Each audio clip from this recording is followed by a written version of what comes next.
In order to add fingerprint on POCO X8 Pro or Pro Max, first we need to go to settings. Over here in settings, we should be able to scroll down a little bit and then go to fingerprints, face data, and screen lock. Now in here we can tap on fingerprint unlock in order to start setting it up. We need to enter our screen lock password in order to continue.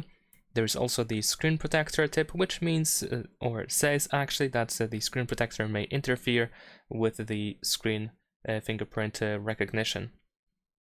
Now over here we should be able to tap or actually hold our finger on the sensor in here and then lift the finger. Of course you do this with the same finger all over again.